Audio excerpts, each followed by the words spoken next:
Well, to a story out of the UK now, of course, about a driver who blamed his electric car for killing his 5-year-old neighbour. Now, he's been cleared of charges in court this week, but he was driving a Volkswagen ID4 electric car, which he says he's behind the wheel and it just jumped ahead and knocked down this little boy and also injured the driver's own son, a 12-year-old son, I believe he had.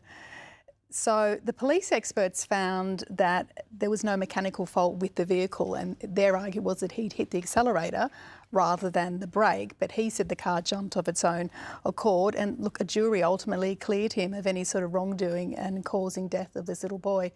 And of course, he was in court. He was very happy to be cleared and prayed and cried and everything else on that. But I have to say, this does, it raises so many questions about the safeties of EVs, and we've spoken about that on many occasions, of course, Caleb, but no one seems to be answering the question as to why a 1-year-old car can move forward of its own volition and kill a little boy and seriously injure another one. That just... And I mean, this is not going to be the first case I see being run along these lines, because this chap, of course, that was his allegation about the car, is that it moved of its own volition, right? And apparently there were a number of other people after this came to light, came out and made reports and complaints to manufacturers about experiencing similar things. So maybe this idea is not impossible, but as you said, the forensic investigators couldn't find any evidence of a mechanical fault.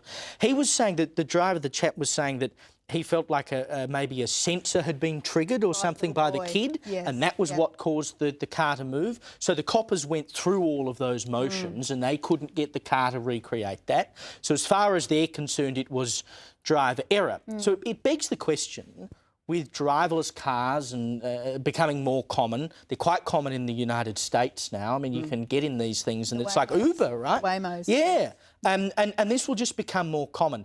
Who actually takes responsibility for what that vehicle does while it is on the road? If you own a driverless car and you're sitting in that driverless car, are you responsible for the actions of that driverless car? I mean, at least here in Australia, if you kill someone on the road but you don't mean to, you're not necessarily going to be convicted of deliberately killing them, but there is death by dangerous driving and other offences by which you take responsibility for something even if you didn't mean to do it. Surely the same has to apply in these cases. Well, it's extraordinary that you can get away with it when he's saying it was like a software issue in the car. And I mean, we all know with our phones or our computers or something, there's software stuff goes all the time and no one knows anything about it, but hopefully it doesn't actually lead to the death of anybody. Right. And this little boy can't be brushed under the carpet. I just don't think it can just be ignored. No. And if it is a problem with the car, there needs to be a lot more analysis of what was going on. You can't just say, oh, yeah, OK, you're not guilty, was the car, now let's all move along and let's have subsidies for more EVs because clearly they're safe.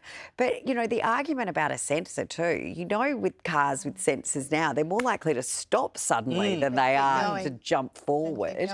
Yeah, so it just all seems very, very strange to me that there's been no outcry to the car manufacturer, to anyone else driving it, of what these possible issues are, because there's more and more people are driving these vehicles, there's more and more kids running around them, and we don't want to see a situation where and it's no one's fault. If it's... You make a good point about the driverless vehicles. Have you been in one? I was in one in Los Angeles last year, and the whole time you're panicking. I mean, it's very novelty and very fun to see the wheel spinning and there's no one there and everyone's enjoying it. But the whole time you're worried about someone stepping onto the curb. Well, I know.